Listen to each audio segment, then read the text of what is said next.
the consumption and the use of cannabis, or what we generally know as hemp. But you made a fantastic revelation that over 10.6 million Nigerians are consuming the product despite your best efforts across Nigeria, which means that the NDLA has not succeeded in curbing the impact of, the consumption of cannabis across Nigeria. But I want to say that besides cannabis, Nigerians are also consuming cigarettes, which is more harmful than cannabis. They are consuming alcohol, which is more harmful than cannabis. In fact, I do not know, apart from getting high, any part of the body institutions. When I mean institutions, I mean organs that is destroyed by consumption of cannabis. And I want to say, before I keep going on, that I do not consume cannabis. Never smoked cannabis in my life. Even if you legalize it, I'll probably not take it because I think I am high on justice already. I don't need to add any more substance to it. But you should understand that apart from cannabis, the getting high on cannabis or using it for medicinal value, it had non-medicinal implications and uses as well. I once bought a T-shirt that was made by hemp, that was hemp made. It was stronger than I had to throw it away. That's the way to describe it. I'm aware that you can use cannabis concrete, which is called hempcrete, to build houses. I'm aware that you can use them to make ropes. You can use them in various ways than just getting high. In fact, the content of cannabis that has a THC in it uh, is just 3%. So I want you to keep discussing that as well, not to just look at it from the point of view of poverty. No, I don't think it's a poverty issue. It is the fact that cannabis has always been medicinal. It calms people's nerves. It helps them get over nausea. It improves uh, uh, the interest in food when you consume it. It helps in easing pain. It helps you to sleep. There's so many uses to which cannabis can be put that is beyond just getting high. But the government of Nigeria and the NDLA in particular uses that as an excuse to clamp down on cannabis consumers and growers. But I'm aware, and you can prove me wrong here, that even the NDLA grants conditional licenses to cannabis growers in Nigeria. I know this license is very rare and it's very confidential because you know the value. And I've also read somewhere that you burn almost, 1.5 trillion naira worth of cannabis every year, or you destroy them. And if our budget is 20 trillion naira this next budget cycle, wouldn't it make sense to just make money from cannabis growers, licenses, and consumers if we add 1.3 trillion naira to.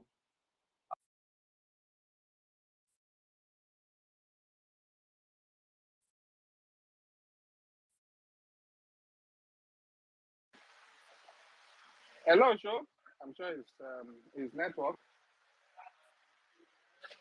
Hello, Show. Can you hear us? I believe Show's network must be fluctuating, even though he's still online, but we can't hear him again. Well, I got the drift of Show, pending when he will stabilize.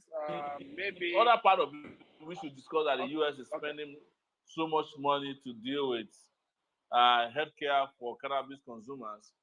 You should know that if the US was under the burden of uh, spending so much money on curing people who consume cannabis, the president of the US wouldn't have come to legalize it and pardon people who are consuming cannabis or who have been arrested for consuming just sometimes small quantities of cannabis. I will tell you that the arrest and detention or prosecution of cannabis consumer has racial implications as well. It's pure racism.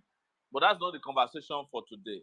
I wouldn't want to take too much of the time of your speakers because I've been an advocate for legalization of cannabis, exploitation of cannabis, because I know one day all these countries have legalized and decriminalized possession of cannabis, the growing of cannabis, and the processing of cannabis will come and impose upon Nigeria their products, whereas Nigeria has some of the best products already.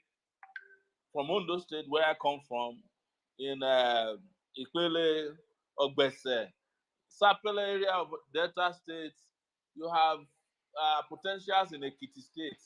And if we are making $1 billion every year from those areas alone, I don't think people will be rushing to Abuja, bowl in hand, in search of the monthly allocation uh, for the federal government. Yes, you don't want to hear about Canada, but Canada has made over $4 billion from cannabis legalization every year. The US, New York State alone, has made over $630 million from licensing. They just announced that they are going to legalize cannabis, and over 630 million has come into the US economy. I mean, New York economy from people asking for licenses to sell or retail cannabis products. And I want to mention lastly that cannabis products is not blunt alone. There are cannabinoid oil for treatment of all kinds of ailments. The pharmaceutical industry uses this to make your painkillers. These things are not new. They use them for a variety of reasons. And as I mentioned, the hemp tree itself is used to make clothes. They're better than cotton. You can build houses with better insulation and durability with them. And you can use cannabis as a way of curing a number of diseases. So I wish that you brought a doctor, when I mean a real doctor, on board today to discuss some of these benefits. But I know a lot of people feel that discussing cannabis is same as discussing mental illness. But a lot of Nigerians who are mentally ill today don't even consume cannabis. It's because they have other mental illness or problems, including the president, who his wife recently disclosed that he has mental issues, PSCD, and he was never accused of smoking marijuana. So on this note, Femi, thank you for bringing me, and thank you for allowing me to speak briefly. I hope we have a productive day discussion. And I want to thank you for having the courage to open the conversation. Thank you very much. Thank you. Thank you very much, Joe. I appreciate your presentation and your kind remarks. Okay, quickly at this point, one, I would like to quickly correct something there. What Cho is not about, it's not a conversation between myself and Cho. It's we have quite a lot of people already on the space. I have seen Dr. Kemi Olunloyo. We have pharmacists already on the space. We have medical doctors also already on the space. We'll give everybody the microphone to speak. But then Cho mentioned something about the NDLA granting conditional license to growers. No, not growers, only those who are doing research. And that is just something very infinitesimal for research purposes, not for any other thing, not growers. Then I think Cho also said something about US legalizing. Now, I don't think US has legalized yet. It's just granting some state that had legalized, while the government, the US as a government at the federal level only granted freedom. I think that is like amnesty to those who had already been convicted of those in prison, not legalization yet. While I take Dr. Kemi Olunloyo, please quickly unmute yourself and let's hear your contribution. I'm not going to say a lot today. We did this show before. Good afternoon, everybody. Kemi Olunloyo, journalist, pharmacist, PR specialist. My own brand of pharmacy is I watched all these things legalized, okay, in my 30s. When I was in Baltimore, I worked at Johns Hopkins Hospital and I was the outpatient director of the addiction center. And in the inpatient and the main hospital, I used to dispense cannabis. Well, there was a capsule called Marinol capsules. You can Google it. It's synthetic marijuana. And I had 4 specific patients that I used it with. Those patients would be in the prescriptions from the doctors. Remember, it's a capsule, it's a pharmaceutical, and it's class 1. So it was a narcotic that was stored in the safe. two of the patients, a black woman and a white woman, both had HIV. They were very wasted. Basically, they had bones everywhere. They had not, excuse me, not HIV. They had AIDS. They had passed the HIV stage. They are suffering from the disease. So they were wasted and they need to eat. People with AIDS have to, take 12 to 15 medications a day. And I'm serious about that. 12 to 15 medications a day. Most of these drugs are paid for by the government. They're very expensive retrovirals. So we give them Marinol to stimulate their appetite and make them eat. Now, my other two patients that were getting those, okay, remember, these pills that I was given in the pharmacy were experimental. There are hospital pharmacies in America that will use certain drugs as experimental use to see if it'll help a patient because the benefits outdo their they say risk versus benefits. The benefits outweigh the risks. So the most important thing is the quality of life of the patient. The other two patients had, one had cancer. In her case, we were giving her ondansetron. Ondansetron is one of the most expensive pills for nausea in the world. She was using ondansetron, trade name Zofran. She was using Zofran for nausea after chemotherapy. If you know people with cancer, they have chemotherapy and they lose their hair, they're sick, they're nauseated, they vomit all the time. So Zofran was $36 a tablet in 1995 when I was at Hopkins. Today, I can't even Google the price. It was $36, per tablet. And you have to give the patient 30, one a day.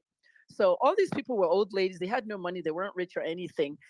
And they discovered that giving them Marinol was cheaper. Better yet, smoking marijuana was cheaper. Okay. And the fourth patient had glaucoma. Glaucoma is an eye disease, intraocular pressure. The pressure of the eye is very high. It's just like you have high blood pressure, but it's in your eyes. So there's other kind of drugs for that, beta blockers, name it. But the Marinol was working better than those. So in California, when they legalized marijuana, I lived through that as well. The argument, the ballot, because these things were voted for. I mean, sure, I didn't say that part, but it is voted for. If they put it on the vote now, do you want marijuana legalized? And everybody presses the button, yes. When the election results come out, they legalize it. So that's how California got legalized. What we now discovered were the clinics that do this plant based treatment for marijuana. We had these women who were taking all this stuff for nausea and cancer, HIV, stimulation of appetite, and glaucoma, going to these clinics and smoking marijuana maybe once or twice a day. Imagine I go to a clinic, I sit down there for 2 hours, like I'm doing dialysis or any other thing, and I'm smoking, watching TV. And when I'm done, I go home. So this was what was going on in the medical clinics. And then it was legalized in California. And other states said, we want to be like California, we want to legalize too. To legalize takes a lot. You have to do trials. You have to do experiments. You have to spend money on lots and lots of research. Because according to what Mr. Babafemi said, JAMA, the Journal of the American Medical Association, that report, I saw it. Okay, Babafemi showed me that report and I was shocked myself. Okay, 14 to 19-year-olds were tested with marijuana, and many of them came up with schizophrenia, psychosis, name it. So this is what you also have to look at when you're legalizing stuff. The teenagers that will smoke it. Nigeria does not need marijuana legalized. Okay, it's okay in America. They have the money for the research. They have the monitoring. The clinics are monitored. They're checked by the state. But in Nigeria, people want to legalize marijuana for recreational purposes, which I will round up with Canada because I was in Canada when people were getting arrested left, right, and center for marijuana. 30 years for young kids with marijuana. And then I left Canada. Boom, they've legalized it. They're making 500 million a year of it, blah, blah, blah, blah, blah. But has anybody seen the latest story in the Toronto Sun on Kano? Kano.com? Go read it. Many, many emergency room visits for cannabis users. People are they're going into the hospital a lot. And then there's the issue of the appetite. Okay, guys, wake up. Okay, I take public transportation in Lagos. I was in one Danfo bus last week, and the Agbero was throwing something, was holding a cigarette of something. I said, Kilo Muye. He said, mommy, you can eat for me, Joe. He said, mommy, Binu. He had just finished smoking a stick of marijuana. I said, is that loud? Mommy, me okimu loud, though. Oh, man, jake big payon. Kilo wamu, Arizona, lele, mommy. Okay, Juno, oya kamalo. We got in the bus and we're going. I was having this intelligent discussion with an intelligent Agbero who was telling me that he doesn't smoke Canadian loud because it makes him hungry. So several grades of marijuana make people hungry, which is why we were using synthetic marinol to give patients that had AIDS. Remember what I said? If we're going to use it in patients in Nigeria, who are the people that have AIDS? Who are the people that have invasive cancers? Do they want to use it for their treatment? So before it can be legalized, one, we have to do lots of trials and tests, and NAVDAC is the one that's going to bring the money out for that. Where are they going to get it from? Two, if we're going to legalize it, we have to decriminalize it. First things first. Yele Shore, in your hometown, while NDLA was out there burning hectares of marijuana, I hope you remember what happened in 2014. They ambushed four of their agents and killed them. They killed them, they executed them. These four agents have children, they have mothers, they have wives. And recently, Mr. General Mara, retired General Mara chairman, presented some awards and money and things to the family. These agents, these four agents really hurt me so bad that I was still watching the NDLA and their operations until Mrs. George took over at one point, Rowley Judge. It was when Rowley made tramadol a prescription item that I was like, wow, the NDLA is going places. When Mara arrived and we saw all these seizures from the barons, I go to schools, I do my campaign and drug abuse NG online. I use my platform for all this stuff. And I've lost a lot of friends. They were not my friends in the first place. Celebrities don't talk to me anymore. Music artists don't talk to me. Oh, Kevin Lawyer is the one that's going to say NDLA that there's drugs in your studio. It doesn't matter. What matters is that the drug addiction situation, before you can legalize everything, you need to decriminalize it. And to wrap up my own statement today, if anybody has questions later, they can ask me, is that you can legalize marijuana in any country you want, but every country must look at the specifics to their country. Italy has not legalized it. They almost did. They did not. Canada is having problems now with a lot of people in the emergency room. But Nigeria, as a journalist, investigative journalist, I have access to certain things that the public doesn't. I watched a video, a military video, and I saw bandits taken out of their hideouts. They left marijuana and tramadol there. And when they were in their cells, the military cells where they keep them, oh my God, they were going through withdrawal because they didn't have the drugs anymore. They smoked this stuff to go on operations. In those days, it was THC marijuana. Now you got Arizona, everything named after an American state: Colorado, Arizona, Canadian, this, that. And then they can adulterate it. Marijuana is showing up in shisha in clubs. So CBD oil is a very good product of cannabis. It's used for seizures. Oh, I love that product. America is the only one that I know using it, and UK. CBD oil is helping epilepsy in children. But do you know how they got to that stage? They had an FDA. They had research trials. Can Nigeria do that? You have to test it on lab rats and then humans and all that. So this is why I brought my friend here. Lola is here. She needs to talk next. For now, I'm done. Dr. Lola runs a plant-based marijuana-like clinic in America, in Florida, and she's a pharmacist, just like me, Farm D. So, Mr. Babafemi, thank you for now. If anybody has any questions for me, that's fine. But for now, I think you should bring Lola in because she's also a pharmacist who's on that side. Thank you. Thank you, Dr. Kemi, for giving us your own perspective. Okay, it's appear you are imposing you are making my job difficult there. You already announced. Now I can now say, okay, I'm going for the next. I'm going for another person. But then, yeah, we'll give Dr. Lola some few minutes to make her own perspective known or to contribute to the conversation. Dr. Lola, please unmute yourself and let's hear your own perspective. We have quite a lot of requests on this space. We'll try as much as possible to give everybody the opportunity to speak, but let's make it as brief as possible. It's just a conversation. We just want to listen to ourselves. Thank you. Dr. Lola, please go ahead. Thank you so much, Mr. Babafemi and Queen Lawyer. Thank you, Ashe. Queen, God bless you. I like Queen said, I am a clinical pharmacist. I am a professor of cannabinoid medicine at John Patrick University, and I've been working in this space. I'm founder of WCI Health, Alternative Health and Wellness Hub.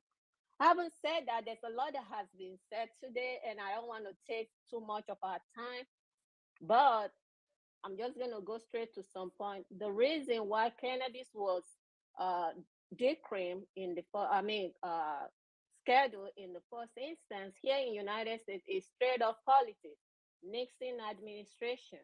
This plant was used for neuropathic pain. The Queen of England used this plant as a wellness tool for seizure, for menstrual cramp. The Asian community, our ancestors have used plants forever. How many of us here don't use agbo? I grew up with agbo. I was born in Lagos, grew up there. My earlier childhood was there. We all use mango leaf, mango tree. It is not different from your mango leaf. It's not different from spinach. It's just that the mother nature has been kind to add extra. The other thing I'm going to quickly add is the fact that morphine, which is an opioid, a Schedule 1 drug, was originally discovered from poppy seed. Aspirin, our Tylenol, aspirin, paracetamol, these were originally derived from bud plants. Most of our conventional pharmaceutics were developed from plants. How do we go from using cannabis as medicine to cure almost everything to it getting to being the most dangerous drug on the planet? The other thing I'm going to also add is that our body, the reason why we are able to use morphine is because your body have a system called endorphin. That is what God has blessed you with. That is the way you naturally maintain pain. That's how you control pain naturally. Endorphin, the reason why morphine and all this opioid is able to work in our body is because we have that receptor that they go in there and bind to that receptor. If we don't already have that receptor in our bodies, this plant will not work. And that is what we have for cannabis. Cannabis, we have endocannabinoid system. Endo means it's inside the body. We are already producing this plant chemical already, folks. We produce 2-AG, 2-arachidinol glycerol. That is equivalent to CBD that our body is already producing. We produce anandamide. That is the equivalent of THC that your body is already producing, folks. How do we know when you say, oh, I'm testing folks? Are you sure some of what is produced in their body is not what you are testing? My second thing is this. When we are sick, when we are young, we don't need vitamins. We don't need multivitamins. But as we grow older, our body begins to change. Then we supplement our diet. If your endocannabinoid system, the system that is equivalent to cannabis in your body, is deficient, we have the right to supplement it. And I'm going to wrap it up by saying over 100 folks die daily of opioid addiction in United States, where I am out of Florida, Jacksonville, Florida. How many people has cannabis killed? Zero. People are made. I'm not here about the money part. That is part of what it's going to do for our country. We have disease states that these plants can help us to manage. One, we have job creation opportunity that this plant can help us with. Right now, it is estimated 197 billion is what is expected from this plant. This is a plant that our generation, our forefathers have used for generations. Let us not be deceived. Nigeria is in a strategic place. Water can kill us if you drink too much of it. What we need is education. What we need is everything. And Dr. Kemi will tell you, it's all in your dosing. It's all in your route of administration. Does that mean it's for everybody? Does that mean it's a wonder drug? No, that's not what I'm saying. But that is what I teach in my university, WCI Health University. I'm a global world leader. This coming week on Thursday, I'm going to be in DC speaking at the American Herbalist Guild. And what is my topic that I'm going to go talk about to these folks is cannabis, the most medicinal herbs. The folks are taking advantage of this plant. Education is what we need. My brother, Uncle Femi Babalola, appreciate you. Appreciate everybody here. I'm done speaking. Take over, please. Thank you so much. Appreciate it. Thank you very much, Dr. Lola Ohomba, all the way in Florida. Thank you. We move quickly to the next speaker. Let's yield the microphone to Najib Bello or Yarese. Sorry if I didn't get your Yarese right, but I think I got the Najib Bello very well. let's make our contributions as brief as possible so that we have quite a lot of requests, and we can only approve just a few at a time. Okay, please go ahead. Thank you very much. I'm happy we are having this discussion because for myself, what I've been calling for all these years is discussions and dialogue about cannabis. Personally, I don't consume it. I don't have any use to consume it, but I think others do. I think the first thing we need to do is have proper knowledge of the harms and benefits of cannabis.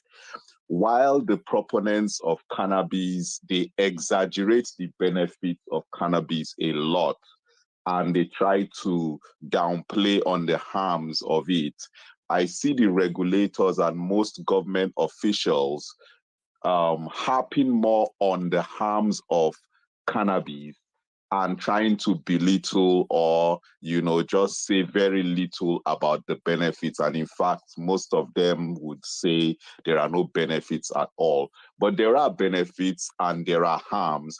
If you abuse any drug, like the last speaker said, water poisoning exists. When you abuse water, when you take too much volume of water, you could die from it. It's for virtually any substance. So when we keep saying that, oh, cannabis can kill or it can drive you crazy, that is when it is abused. So legalizing cannabis does not mean everybody will want to abuse it. And just like the same, we also need to tell people that do not abuse this thing. There are people who still abuse alcohol, and the highest level of abuse of alcohol is alcohol poisoning, and you die. Tobacco, we still know that tobacco kills millions of people. So we need, in terms of discussing whether we are going to legalize cannabis or not, we need to be very clear that it is harmful when it is abused, and it is beneficial when it is used for what it should be used. So I think that's the first step we should establish. And for me, I'm more for legalization. Right now, I'm more for legalization for export rather than local consumption. We could get to that in the future when it comes to local consumption. But I see a lot of times where we go and we confiscate large caches of cannabis, and it's worth billions of dollars, and we just destroy them when otherwise we could be exporting. In Nigeria for now, we do know that there are products that are imported into this country that are not consumed in their local countries. You take your Okrika right now, they are bundling used clothes that are completely useless to people in the US or Europe, and they are shipping it down to us, and we are consuming it. They are not angry. Americans are not angry that, oh, we are using clothes that they've condemned and, they can't use anymore. It's not their business. They've shipped it out. And if you look at how much they make from it annually, it's in the billions of dollars. So while we are still saying that consuming cannabis is illegal in Nigeria, at least we should begin to look at exporting production for export. So whether it's our own has high THC or it has low CBD, for now the government should be looking at, we can produce this thing and we can export it. So let's start thinking about production for export while the debate for local consumption, legalization for local consumption can begin and continue. And most of that debate will end up in politics.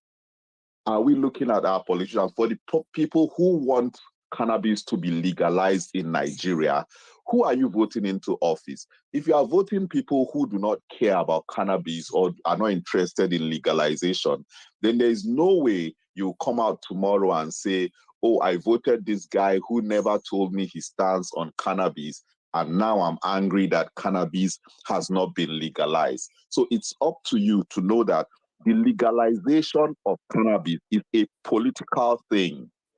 It is your senators, your representatives that will vote towards that. It's not NDLEA that will wake up one day and legalize cannabis. So you need to channel your energies properly to where the right thing will be done. So that's basically what I want to say. And the issue of whether criminals are going to use cannabis and fight against our military or go and rob, it doesn't even hold any kind of water because they're already criminals. They don't care if you legalize anything or not. They will go and get what they want to get. So let's not say because criminals consume the abuse. I should not even be using the word consume. Let's not say because criminals abused cannabis and went to rob somewhere, then we should not legalize it. Because whether we legalize it or not, they are still going to get what they want to get. That is what they do.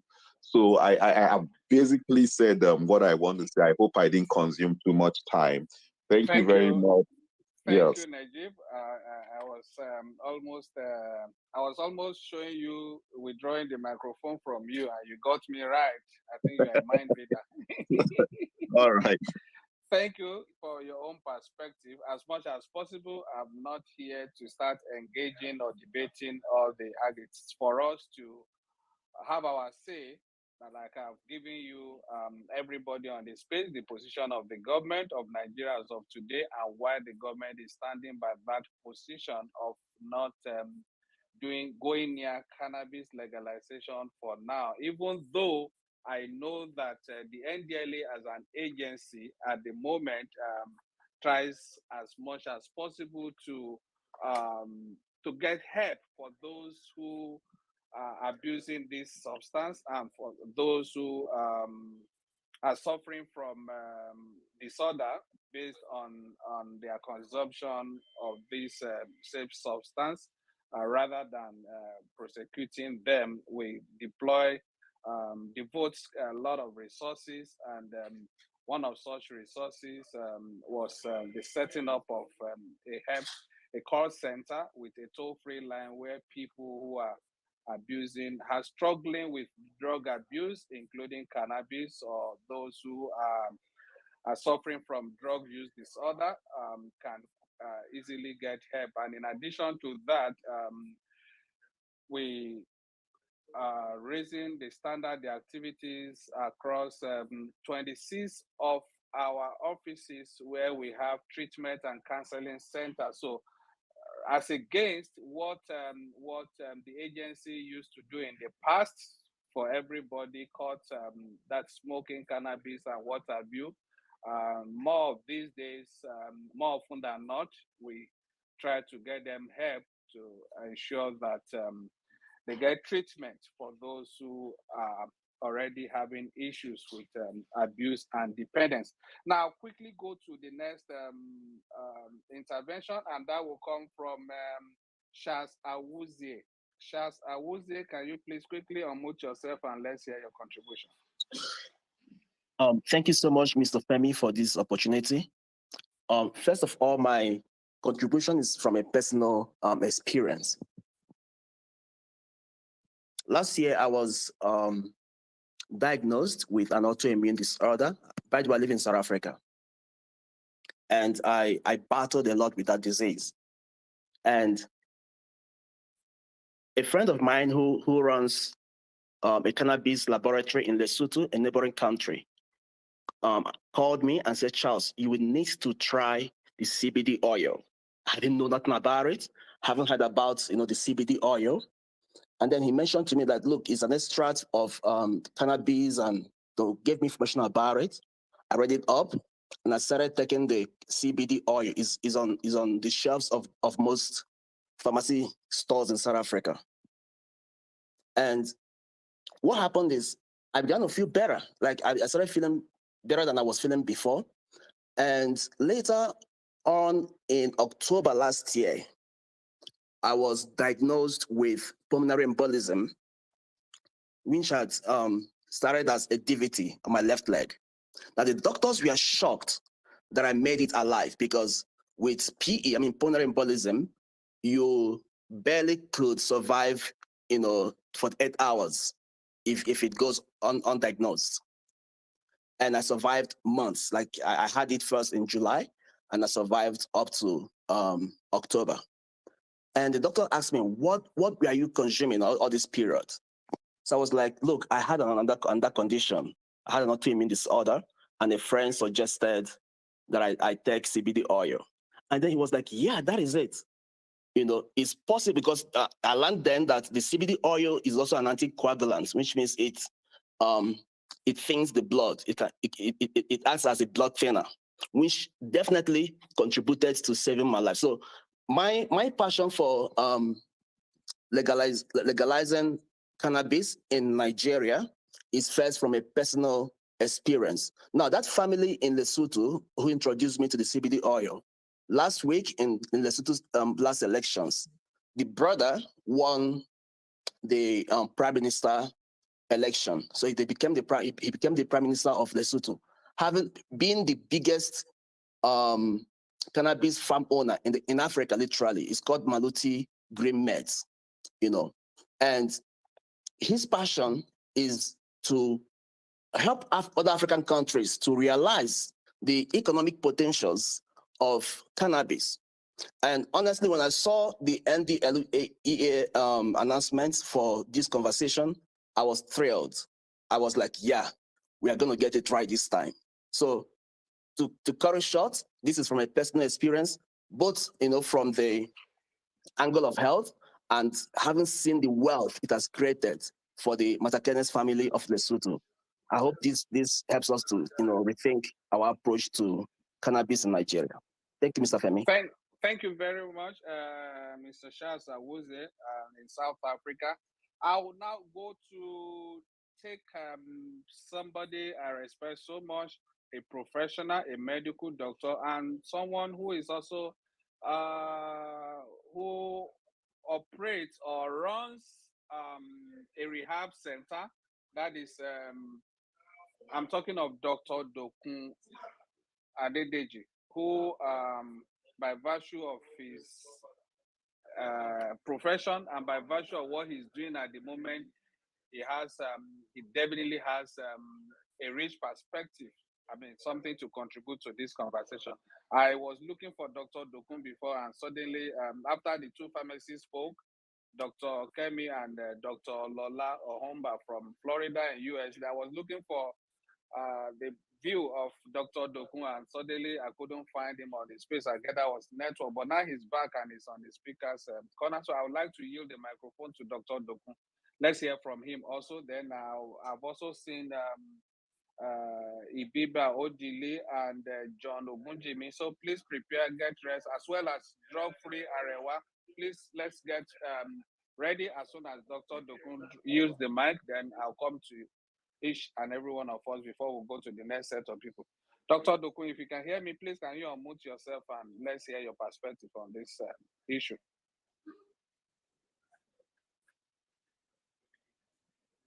Okay. Okay. Very well. Thank you very much, Femi. I appreciate this opportunity to speak. And I'd like to come at this at one or two things that some other people have spoken about. Let me come from the fact of it's only when you abuse cannabis that you can have a problem from it. That is not true. That's not totally true. People have used, you see, one thing that I want people to understand is in reaction to any medication, there's something we call idiosyncratic reaction. Some people just react to it. It's just like chloroquine. Some people react to it, some people tolerate it. And I want people to understand it's the same thing. It can be the same thing with cannabis. People can take it once and then that's it. It becomes a problem. And whereas some people can use it, but you see, one thing we have not studied enough in Nigeria is this. When people use it, there are two phases in reaction, an acute response and a chronic response. You know, when somebody responds immediately, that's acute. But some people can see him to tolerate it for a while until later they begin to see some consequences that they may not even relate to the use of it. What am I saying? Some people use it, they think they're okay with it. Then a time comes that they begin to have a feeling of demotivation, some other feelings of maybe anxiety and other. They have not related it to cannabis. That's one. And the other thing that somebody said about legalizing it and using, one thing I want us to know about cannabis is this. and I'm sure Kemi and Lola will know this. In the cannabis, it said there are about 118 compounds in cannabis. And as Showore said, there are different phases of it that can be used in the textile, in the building industry, in the pharmaceutical industry, in the paint industry, and all the rest of it. But the issue that people have with cannabis is the THC component. And people can, the cannabinoid that people are talking about, you can, yes, synthesize it. We are not in the stage where we can synthesize it. But one thing I want people to know also, in the medical use, the medicinal use of cannabis is this. The research was done in the US, I can't remember which university now, they found out that a child responded to cannabinoid oil very well positively when she was given into infantile epilepsy. But they used the same cannabinoid on somebody else, another child with infantile epilepsy, and the drug did not work. So what I want people to understand is, it doesn't mean that because like a child said, because you use an autoimmune and it works for you, it's not going to work for everybody who has autoimmune disease. Because one thing we must know, that characteristics must be involved that allows it to work. For me, I think we should do a lot of more studies. I hear Showore and a few others talk about economic benefit. Let me now say this. Today, the WHO is struggling to do a reclassification of alcohol. You know, we all know that alcohol and cigarettes are socially acceptable because people use it and nothing seems to happen. But we know that alcohol is a drug, a substance, which affects every organ of the body. So what are they struggling with? The economic benefits, because a lot of money is made from it. So you begin to ask, are we going to look at just the immediate because of what we get, or the long-term consequences of what it will be? So that is why I have issue with cannabis. If you were a country that can legislate and manage those things in terms of interdiction, in terms of management or not use, it's a different ball game. But we can't. We're a country that you go across the counter, you can buy anything. And then if you then say legalize for those who want to export, how many people are you going to license them? Are you going to go and license somebody in Ibaroke to license? And then when there's somebody in Lagos who can grow? I think, as Showore said and everybody else have said, it's nice that we are debating this. It's nice. But I think we should come from a position of knowledge and come from a position of understanding. Because when you do it, you can't. They struggled in England. There was a Class A drug, then they took it to Class C, and then they saw the consequence, then they took it to Class A. The same thing happened in America, it's still happening. You find that initially it was legal. People cannot, then Colorado was the first state in America to legalize the use. Nobody told us the consequences thereafter. Then they did a survey. They found out that after about a year, the rate of emergency attendance for psychotic presentation went up. But you see, the thing is, are we able to do that? Are we able to see a correlation? People can say, oh, it's not everybody that takes marijuana that goes mad. True. But a substantial number do go mad. Would you then sacrifice the substantial number for the sake of economic benefits? I think is a thing that we should throw up. For me, I don't agree to legalization of marijuana because we are not at that stage. We said we ban codeine, but I can tell you today that people still buy codeine under the counter. People buy any drug across the counter. Are we going to do the same thing and be careless with it? I don't think we should carry the way with what is happening abroad. We should have a domesticated way of relating to our own situation, and that will help us. I would like to stop at that because I don't want to take all the time. But I think this is a topic that cannot end, a topic that should be a roundtable, and everybody should be made to present, and then we come to a logical conclusion about it. It should not be based solely on economic benefits. Alcohol is causing us a lot of problems. If you look at all those bitters they write, go and check the labels on bitters. You will see alcohol content of 30% to 42%. Is that what we want hiding under the canopy of bitters? I think we should be very careful. I understand the nature of it, but this is not a topic to just throw and then we go. I thank you very much, Femi. Thank you very much, Dr. Dokun, for sharing from your wealth of, your pool of knowledge and wealth of experience. We appreciate that contribution. Let's take the next intervention from John Ogunjimi. John Ogunjimi is one of our regular on the space. Please, John, quickly unmute yourself. Let's have your contribution. Then we'll go to Ibiba Odili and then drug-free Arewa. Let's quickly have. Please, let's be very quick and precise, please, so that we have quite a lot of requests still waiting. Thank you so much, Mr. Olafemi. Good afternoon, everyone, or good morning, good evening, depending on where you are. I want to say a very big thank you for this conversation, and I want to, just as a disclaimer, that I don't use any of these drugs and I don't intend to. But I remember this conversation was held some months ago, and my position was advocating the licensing of research institutes or for research purposes. And I'm pleased to hear when you are responding to, I think it was Shore, that some people are given licenses to investigate the potentials, the pharmaceutical potentials of this drug. I also want to say beyond just giving licenses, it should be encouraged to completely criminalize it because of its dangers or the potential dangers will be like throwing the baby away with the bathwater. Every leaf or plant contains a level of medical activity that needs to be investigated, and discovery requires experimentation. So I just want to, at the risk of sounding repetitive, just to advocate once again that more research should go into the components, the active ingredients in cannabis, and probably at that point, when enough is known about the activity, about the potentials of this of cannabis, then further decisions can be made. But my emphasis is more research, and even probably the NDLEA itself doing independent research and encouraging other researchers, scientists to do more of those research. Thank you so much for the opportunity.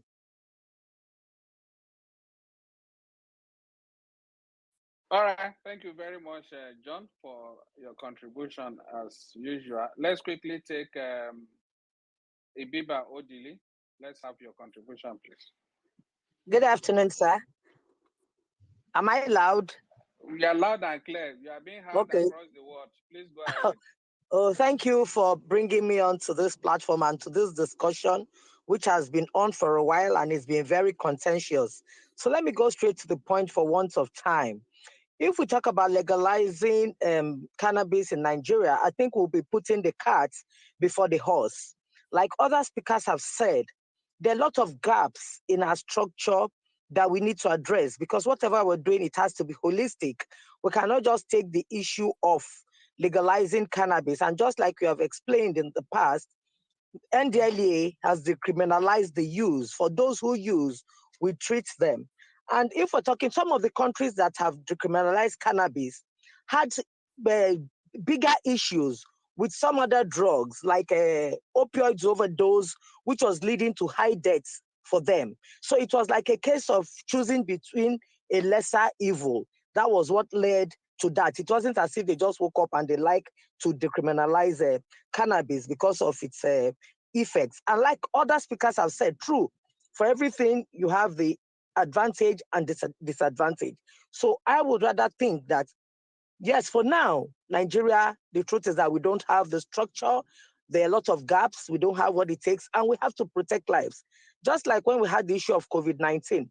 Yes, we knew the categories of people who were more at risk, but there had to be restrictions, because if they left it open, more people will be infected and more deaths will be recorded.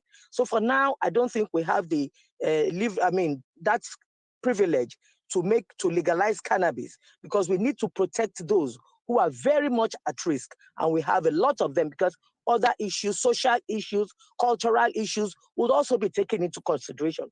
We cannot just pull cannabis and not look at other issues that will need to improve to be able to get to that point if we actually need to. So I still call on restraint for now and encourage more research, more knowledge, and just like we're talking, the conversation is on, and we need to address everything holistically. And right now we're having the issues of new psychiatric psychoactive substances, which is a great challenge.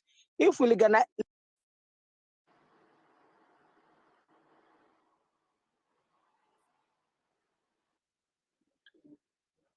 Yes, I guess Biba is having issues with her network.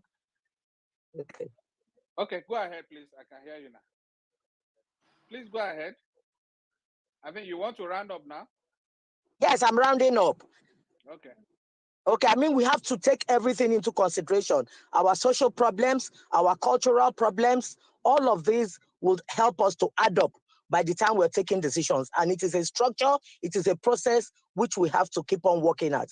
Legalizing cannabis now will not help us as a country.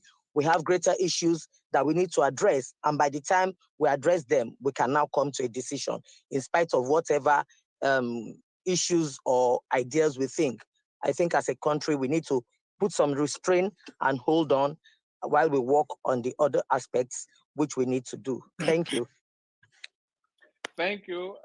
That is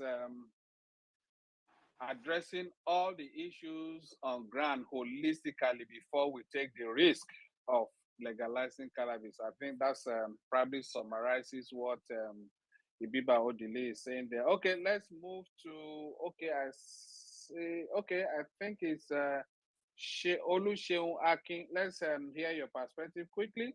Please, let's make it, if you can make your contribution in 1 max 2 minutes, it will be better for us because we have just about 30 minutes more to run on the conversation. Yeah, thank you so much for allowing me to speak, and thanks for organizing the space. I'll try as much as possible to rush some of the points I want to make. The first thing is, I think when you were speaking, you mentioned that mostly it's poor people that take this substance. I don't think that's correct, and I also don't think the issue of class, socioeconomic class, should be a consideration in whether we want to legalize or decriminalize. That's number one. Number two, things like this, it's the same way people drink alcohol, to get high. So the issue of highness to do so many bad things, I don't think should come up. Now, I've seen us, ban things because we just want to ban, right? The question is, who are those that are using marijuana or cannabis today? A lot of people use it, whether people in the force, normal people in corporate sector, poor, rich, a lot of people use these things. And mostly a lot of people use it for recreation. And that's my argument that, we can't say, oh, Nigeria is a secular state and we don't want to allow people to use things they feel they can use based on, support with their health practitioners. The question is, whether it is we decriminalize or not, people are using it. It's just like the same approach we've had to abortion over the years.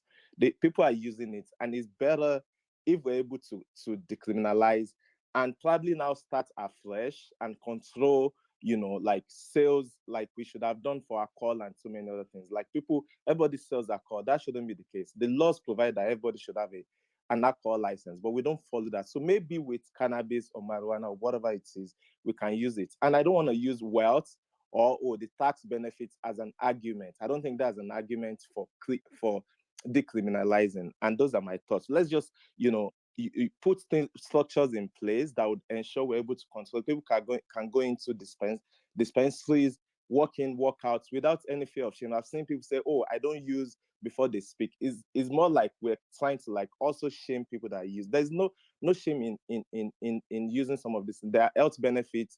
People have said it. Like I've used CBD in the past, and the best sleep I have when I want to sleep 8-9 hours, that's I go in to buy in a smoke shop, regulated smoke shop where I live, and all of that. So I think those are arguments I would look at, not necessarily from a wealth perspective or from the benefit to the government, but from the fact that like people should be able to make choices. People that don't want to use it, that are conservatives, that's fine. But people that are not conservative in their behaviors should be allowed, and the government should control through, ensuring there is proper licensing, proper enforcement of sale and all of that. Thank you.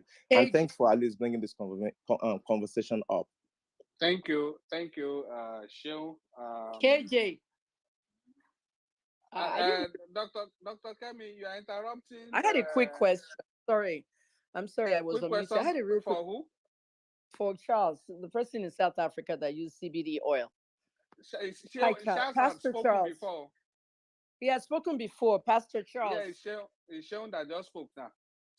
No, this person is called Pastor Charles. I know, but I'm not sure. I'm not seeing He's not him. on the space anymore. He's not on the space anymore. But so let's move on. Can I just say what I wanted to say? What he said? He said he was using it for pulmonary embolism, which is a very dangerous condition. He talked about if the blood clots in his legs and travels to the lungs, he can die. I wasn't sure about that, but it's a fantastic use. I spoke before I left. I said CBD oil is good for epilepsy, but it still boils down to the point of what Charles said, Pastor Charles said. We need a lot of money to research these things in Nigeria. We have no patience for these things. So the medicinal use is not even useful in Nigeria. The only thing Nigeria wants for it is for recreation. And it should never happen, not on this soil. Maybe 50 years later, when I'm gone, maybe they'll get to there like Canada got to it. But it cannot be done. But the CBD oil is just the money. The federal government cannot feed people. They cannot legalize other things. We want to spend all this money for legalizing CBD oil. I mean, we have to look at that. That's what I want to say to him. Okay, thank you, Dr. Kemi, for the brief intervention. Again, let's take drug-free RA1 movement. Please unmute yourself and let's get your intervention. Thank you once again for the opportunity to be part of this discussion. I think we've had a lot from people, especially from Dr. Dokun. My argument is this. If we are thinking of economic benefit, we have a lot of mineral resources in Nigeria that are yet to be tapped. Why can't us channel our strength to tap such kind of mineral resources and then become what we want to, or to achieve more economically? Now, another thing I think about this is that everybody knows, especially in the North, when we talk about the prevalence of drug abuse, you start thinking of from 2001 till date. Now, in the abuse of both non-conventional and conventional drugs or substances in the North. Now, have you think of giving an opportunity to legalize marijuana or cannabis? What will happen? How many millions of people who will go insane in northern Nigeria? Let me talk from northern Nigerian perspective, or hence this is where we cover, this is where we walk in. So when we talk about this issue of legalization, I think we had this discussion 2019, yes, here in Abuja, and we felt like it's not right. Nigeria is not right for that. And when you put things like that, we should think of millions of people that are actually passing through hell because of the same cannabis. Parents in the North that are crying, parents that are crying that they are losing their children, friends, schools, teachers crying that some of their brilliant students are no longer coming to school. So we should be very, very careful. I'm not saying that in the future, even in America, the almighty America, I think it's only 19 states today that legalize using of cannabis. In the whole mighty American federal government, that's the federal government of America, they don't legalize it up till now. What they did is that states, if you know you can control it, go and legalize it. But up to date, I think as of 2022, American government as federal is yet to legalize this cannabis. Why? They have the resources that they can create a lot of research hub, do things they can control. They have the resources to control at least to 60%. But in Nigeria, if this is legalized, I'm telling you, Nigeria cannot control 5%. I'm telling you, Nigeria cannot be able to control 5%. So if we think of the economic benefits, please let us go back. We have a lot of untapped mineral resources in Nigeria. We have a lot of benefits from our young people who can learn and create opportunity and become what they're supposed to be in Nigeria. If you think of economic benefit, please, we should spend more money in research, build our science department, get our that's technology department to work much better, and we'll make more money. We make more money. Today, Dubai is doing what she's doing because she did not legalize cannabis, but they spend a lot of money in technology. Saudi Arabia today, they spend a lot of money in technology. So let us look at those kind of countries and look at our own states, please. I don't know, but from the northern perspective, I think we are not ready for that. Like Dr. Kemi said, in the next 100 years, just 2001 till date, go and look at the prevalence of drug use in northern Nigeria. Now you legalize such kind of thing in Nigeria, then definitely I'm telling you, we'll have a generation of insane young people in northern Nigeria, and not only in northern Nigeria, even in Nigeria generally, we'll have a lot of insane young people. So this is my only contribution. Let us look at what we can do and generate resources for Nigeria. But I think cannabis should not be part of our economic development. Thank you. All right, thank you, Drug-Free Arewa Movement, for your own contribution to the conversation. Let's go to. She's been waiting. Say no to drugs. That is at @san_Pablo5. This is your name, Pablo. Okay, well, let's hear from you anyway. Let me not preempt you. Are you still there? Yes. Say no to drugs, but not. That's your name. Your handle is at @san_Pablo5. If you are not ready, I'll move to the next person.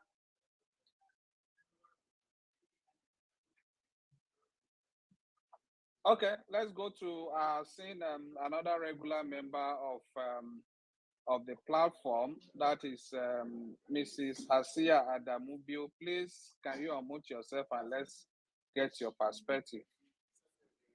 Thank you. Good afternoon, everyone. Good afternoon, Dr. Baba Femi. Nice to be back here. I've heard everyone speak, and I think we all have our perspectives. I'll come from my own area, which has to do with prevention and treatment. Now, what we're dealing with right now is a lot. I'm talking of in Nigeria.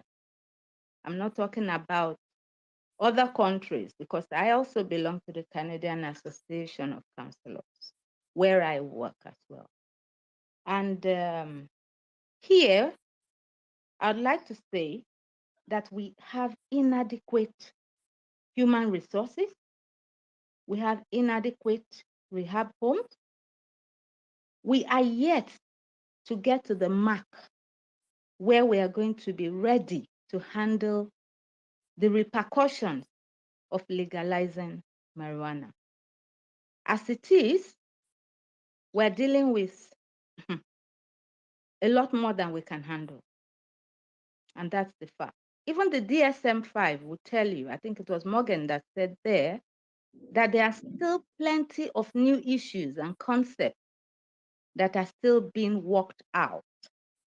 So in Nigeria, knowing our peculiarity or peculiarities, I think if we cannot do the little, I don't want to call it the much, the little service of paying our taxes regularly, I don't know how licensing or legalizing the use of marijuana would be controlled in this country.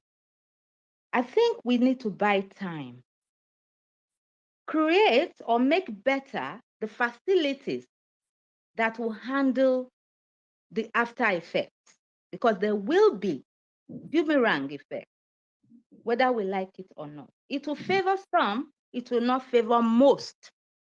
And like Drug-Free Arewa just mentioned, what's happening in the north, I think people need to calm down or up north to see what is happening here. People need to come up north to see what is happening in the core north. Then you will understand that we are not yet ready. We need the facilities in place before we begin to say it's time to legalize. I would, on a lighter note, I think we have all started sounding like Bob Marley, who said, legalize it, don't criticize it, don't call it tamjis, don't call it weed, don't call it marijuana, and all that. But bottom line, we need time. We need time. We need to get everything that needs to be working, including the human resources, before we go out to do this. Thank you. Very well, thank you, Mrs. Sia Adamubiu, a psychotherapist counselor. Thank you for your contribution. Please, we say no to drugs. We had called you. Am I audible enough? Please, can you listen to me, please? We gave you the mic before. You didn't talk. You didn't come to us. So, if you can hear me.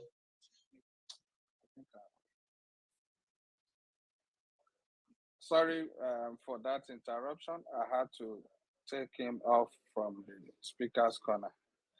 We actually gave him the space before Mrs. Adamubiu was invited to speak. Thank you, Mrs. Adamubiu. Let's quickly go to Deborah Ofafen. I don't know. That is Ox Debs at Deborah Ofafen. Can you quickly unmute yourself and let's hear your perspective? Quickly, in 1 minute, please, so that we can still take some substantial number of contributions. Yeah, sure. Thanks so much, Femi. And hello, everyone. It's been a very insightful session. So we understand that people also abuse other substances and not just cannabis.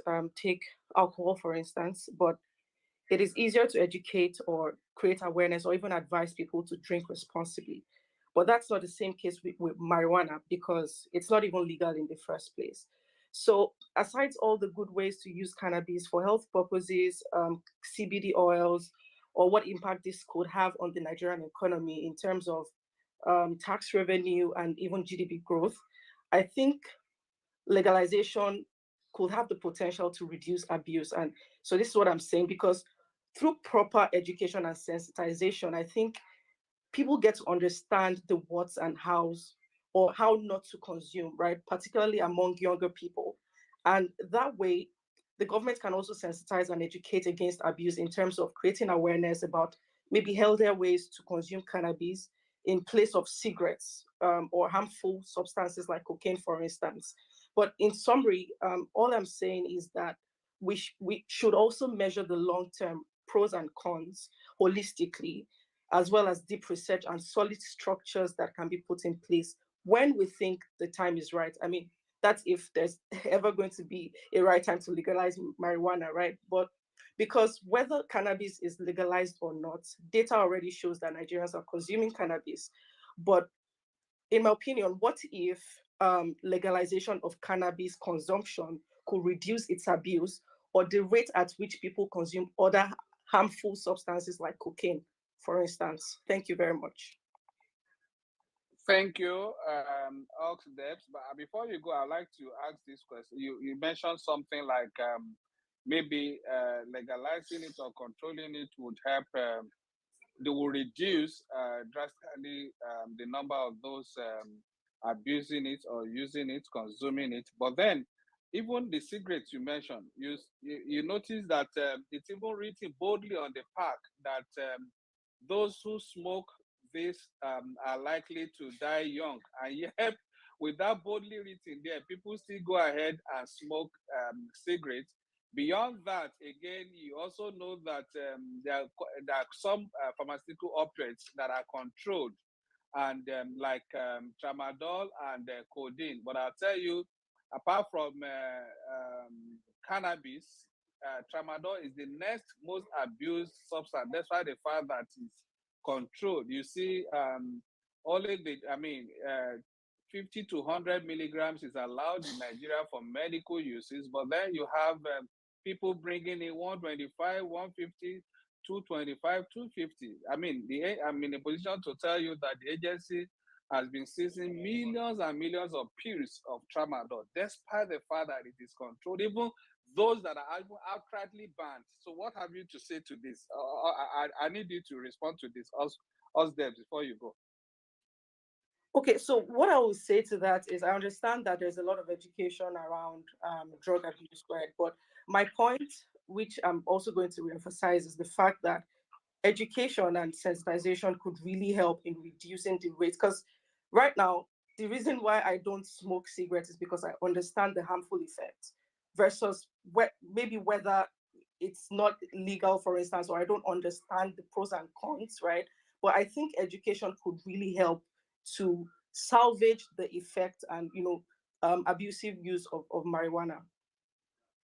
All right, thank you for your perspectives. Just trying to engage you the more, because you were not ready to wait for me before I let you go, before you mute yourself. That's why I had to bring you back. Thank you. It's just on a lighter note. Okay, let's quickly hear from Ifedayo Oladapo. Please quickly.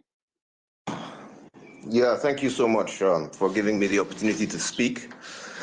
So, I mean, we have to recognize cannabis prohibition for what it is. It is an act of economic warfare. Someone spoke about exploiting mineral resources versus agricultural resources. And we need to understand that in a given surface area of land, you can extract a finite amount of natural resources, of mineral resources. But agricultural resources are the gift that keeps on giving. And cannabis is the world's most valuable cash crop.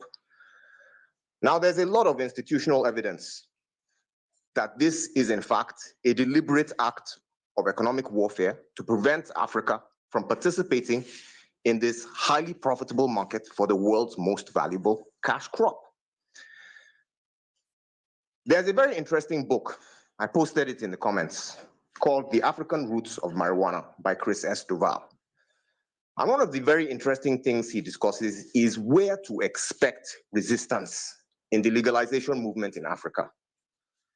Many African countries have a history of military rule.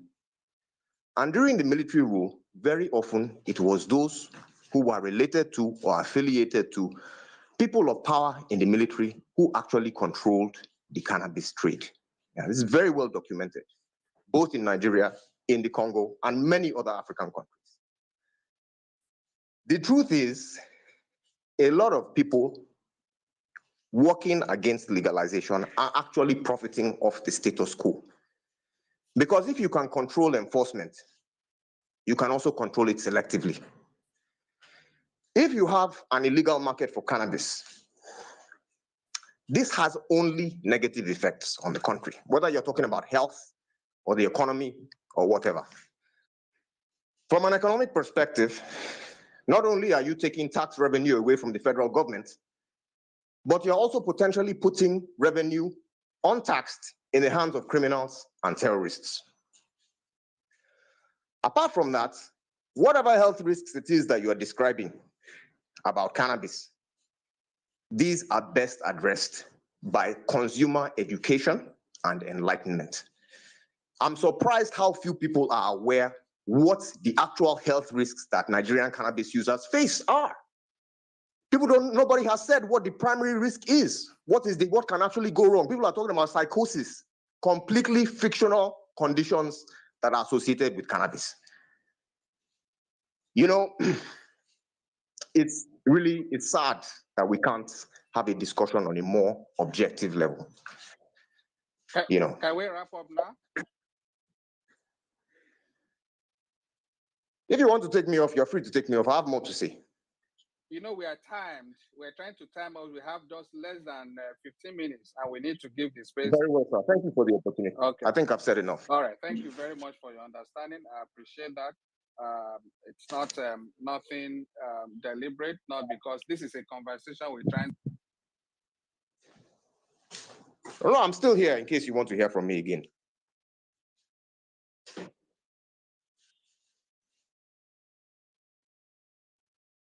why you see I'm not engaging any opposition. We try to. Okay, can you further Oladapo? You want me to mute? No problem.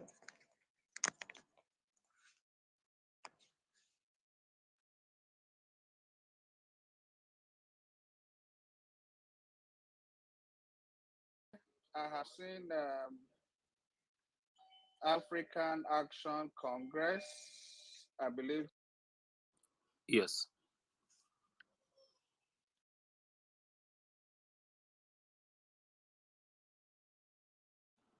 I can't hear you. Can you hear me?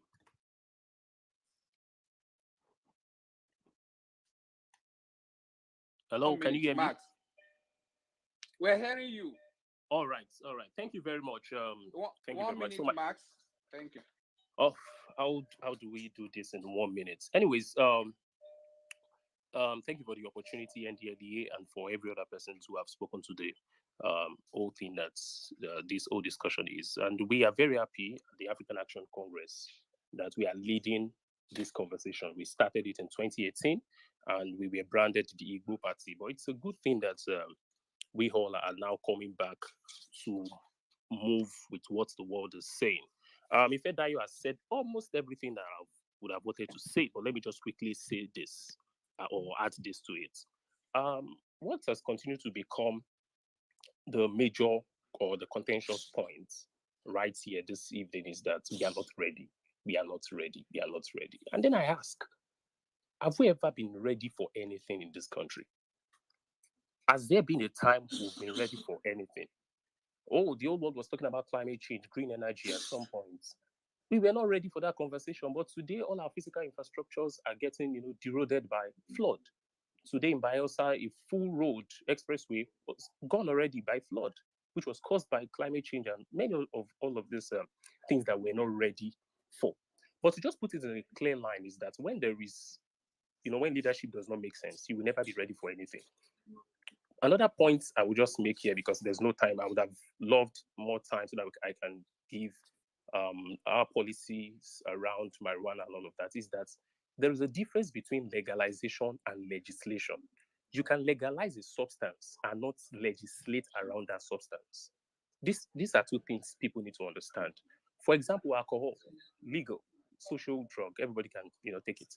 But aside do not drink while driving, what else do you have as a legislation around the use of alcohol? So for us at the African National Congress, what we're saying is that there is a phase for legalizing, which is decriminalizing it, and there's a phase for legislating around the drug for economic use and not just export alone. Nothing stops us from having marijuana processing company of Nigeria in 6 regions of this country. That's part of our policies. That where we have, you grow it, you have a full value chain from marijuana, where you produce the oil, you produce everything. We don't want to make that mistake that we made with crude oil, which is that, just tap the crude oil out of this country, send it out, refine and buy it. No, we want to have the full value chain for what grows here. Another thing is that if we do not tap into this quickly, there's a conspiracy around it. And if you have said it, even in the Western world, why is it that we have Canadian Loud, Colorado, we have many of these Western names around this drug? But here where we grow some of the best ones, there is nothing like Delta Loud, Nigerian Loud. Mm-hmm. So all of these things must be understood within the context of legalization and legislation. For what reason? Yo, what did you just say? Dr. Kemi, let him land. I'll give you the mic. We have just less than 9 minutes. Please wrap up African All right, Congress. I will. So there is legalization, like I've said, and there's legislation. So nothing stops us from legislating around this product so that we can have maximum, effects from this particular thing. So abuse also can be curbed when legislation is done. And there's politics around it, like I've said earlier. But Nigeria and Nigerians must be ready for the future. We must not just stay in the Stone Age because we claim, we don't have enough human resources for it. We don't do this. When are we going to be ready for what the future holds? Let me yield for now because there's no time. Thank you, Action Congress. Dr. Kemi, you are trying to react to I was his very point? angry. AAC, sorry, but Mr. Babafemi, do you realize that you were speaking to a political party? Showore is the presidential candidate of the political party. A political party is saying we should legalize a drug. Is that not too much? I mean, for what reason are we going to legalize marijuana? Everybody's talking. Fedaya said his own. My own thing is this. What about the children, the 13 and 14-year-olds that I have to talk to at Ali Mosho local government? Every day they're going into uncompleted buildings to smoke marijuana, 13 to 15 years old. When they're done, they're going home. I'm at Ali Mosho telling parents that before that boy walks into the shower, smell his clothes. They're smoking. They have joints there. What should we do when we legalize marijuana? Teenagers are going to be smoking it. And there is psychosis. Everybody saw what happened to Mobad from Malian Music. The first time the NDLEA arrested them. Wasn't that weed he was smoking when he started having psychosis? If anything happens to me, blame Naira Marley and Malian Music. That is psychosis. Please, let's think about the detrimental effects. Thank you.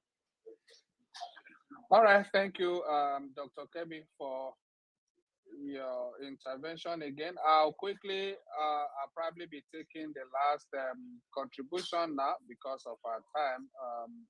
Let's hear from Ayo Ola Babalola OFR. I had to put that OFR because I don't know whether it is okay. Thank you very much. Whether it is real or I don't want to say the other thing. Okay, go ahead, Ayola. Thank you very much, Mr. Babafemi. Well, my OFR, I gave myself since the country wasn't willing to honor those of us who are actually working. So you are saying your country has not recognized you. You're waiting and see whether you I've recognized myself. Well, I'm a reporter with please. People's Gazette, and I, sort of ethically unallowed to comment my personal position. So I have questions for two people, for the African National Congress, and then for you, Mr. Babafemi, and Ms. Olunloyo. When it comes to regulating this cannabis of a thing, a lot of people say about young people, the effects. Do we actually think that, or have we given it a thought, that it is not regulating it that allows access to young people or for young people? You cannot stop a cannabis seller or a dealer on the street or at one junction from selling to an 8-year-old or a 9-year-old. In fact, because young men, youth who know that NDLEA is on the lookout for people who buy cannabis from joints, they send kits to help them get those drugs to shield themselves from arrest and prosecution. And these things are in place because there is no legislation to curb the selling to underage. It's the same thing President Biden said, that there is going to be a strict legislation around the use and selling of cannabis so that it is not sold to underage children and people who cannot make proper use of it. So do you consider a sort of legislation around this area? Then my second question, just so you can answer everything together, goes to the African Action Congress. This is a political season. Do you think that the questions around cannabis is also related to Nigeria's supposedly federal structure? For instance, if we have a party at the central, the All Progressives Congress at the presidency, who that does not believe in the economic benefit or the industrialization of the cannabis sector, do you think that this is also a question to our federalism, that other states who believe, who have the capacity to create health institutions to regulate it and to cope with the corresponding consequences, like we used to call them? Do you think that it's not good that they don't have the constitutional authority to legislate what is allowed in their states? Thank you, Ayola. You had taken almost all our time with your question, but I'll allow Dr. Kemi to respond to, I think you were asking the question based on her last contribution. Let me allow her to respond to that, and I'll probably... Ayola, Ayola, tó bá ti ṣe tán kó bọ́ sínú DM mi ọ̀rọ̀ wà. I have another investigation I'm working with you, but tí n bá gbọ́ Miss Kemi Olunloyo lẹ́nu ẹ̀, I will beat you up. But I have something to do with you. Good job there, People's Gazette. He has a point. People Gazette is a digital platform giving news to Nigerians, just like all the other Sahara and all that. But what he's saying basically is, in the case of Biden, Ayola, what I think it's political about it, because we have an election coming, and that election is 2024. I watched that stuff happen, and real quick, a lot of young people, 15, 16, they went to prison for 30 years. Marijuana was 30 years, standard. And what Biden did was many of those that came out, I'm not saying somebody came out after 30 years, some people came out before that. Many of the marijuana ones that came out have that drug conviction on their record. And that has been stopping them from getting jobs. If you have a conviction of drugs, you will not be able to get a job because every job literally tests you before you can go to the job. So if I have a job now, I have to do a drug test. If I fail it, that's one business. But if they do a background check on me, I don't have drugs in my urine, but I have a past drug trafficking record. Okay, I wouldn't get the job. So what Biden did was he wants people, okay, who are in prison to be released, okay, and those who have those convictions on their record to be wiped out. If you do simple possession today, 14th of October, you're not going to be pardoned by Biden. So he's only doing the prior ones. Meanwhile, Biden is telling the FDA and the regulatory authorities like the DEA to reclassify marijuana from Schedule 1 to maybe 3 or 4. No, it should never happen. I'm still a US pharmacist. It will never happen in America to rechange the schedule of marijuana. Now, the other thing he also said on there was, okay, I'm pardoning people, I'm taking off their criminal records. He's not asking the governors to do the same. The governors are not going to do the same. I'm from Maryland. We're not doing the same. We're not legalizing marijuana in Maryland for anything. So every state there's still 18 states in America that hasn't legalized this thing. And we Nigerians are shouting, shouting, shouting. I hope you all saw what happened to Iman. Okay, Ayola, you guys are People's Gaze that do a lot of international stuff. Iman Shumpert, he was arrested at Dallas Fort Worth Airport for carrying marijuana. He's coming from a state where it's legal and he's traveling into Dallas. They arrested him now. For some places, it's not legal. So that's my own answer to your question. Well, but thank you. Biden's thing is political. He wants more black votes. That's all it is. Thank you, Dr. Kemi. It's unfortunate that we are on the dot of time, and even me, I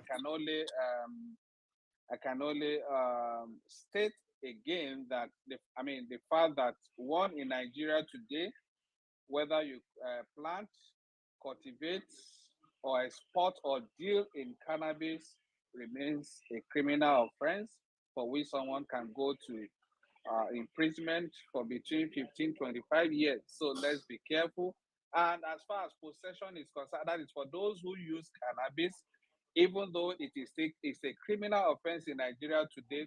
But the NDLA at the moment, we're trying as much as possible because of some of the predisposing factors that have pushed a number of people into these things, that is to go into abusing some of these substances in particular. This substance in particular, we try to bring help to those who are using this particular, who are struggling with drug abuse, including cannabis. So for us, and when you put that, the fact that we have, as of 2018, 10.6 million Nigerians who abuse cannabis out of 14.3 million persons that were abusing illicit substances. 10.6 million of them abuse cannabis.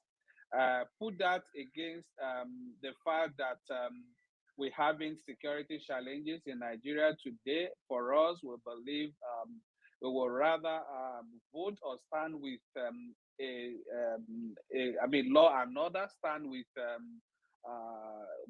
our current position of stating that this would have to be enforced or in place for now till only God knows what time the country will be ready for some of the suggestions we're having on the space today. I'm not saying certain things may not happen or may not be in the future, but for now, given the number of people who abuse this substance alone, and the fact that we're having security challenges that are, fueled by these same illicit substances, we are not ready to take that risk yet, notwithstanding whether some people are making some money from it elsewhere, because we will rather vote for the well-being of our people, law and order, security, safety of our people, than looking for some economic gains that may not even be sufficient for us to build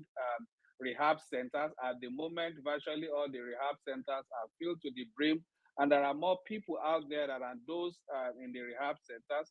We operate a 24/7 teletherapy call center at the moment, and I know the volume of people we attend to daily from across the country, those that are struggling with drug abuse. So this is a major issue for us, and we will continue, but that does not stop us from coming up with this conversation so that you can hear from us, and we can as well hear from you out there, wherever you are participating. From this one, I would like to thank everybody who have participated, who have made contributions one way or the other. We want to sincerely thank my very good friend, Moyole Showore. Thank you for coming on this space. Thank you, Dr. Kemi Olunloyo. Thank you, Dr. Lola Ohomba from Florida in the US.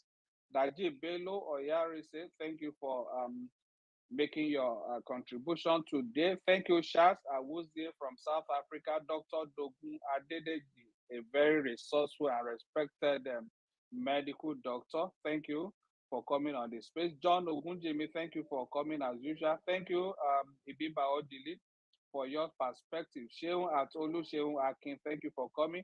Drug Free Arewa Movement, thank you for making your perspective, especially the northern view perspective to the conversation. Thank you, our regular Mrs. Asia Adamugu, a very notable psychotherapist and counselor. Thank you, Osdebs, for taking time to answer my follow-up question. Thank you, Ifedayo Oladapo. Thank you, African Congress. Thank you, Ayola Babalola. Thank you, everybody, including those that have been silent, listening to the conversation. We continue to engage ourselves in conversations. That's the best, that we believe is the best way to ultimately arrive at a conclusion, or at a point that will be comfortable for every one of us. On this note, I would like to say till next week, when we come your way with another topic to discuss. I am yours sincerely, Femi Babafemi, signing out and handing over to my colleague, Mahmoud Isayola. Over to you.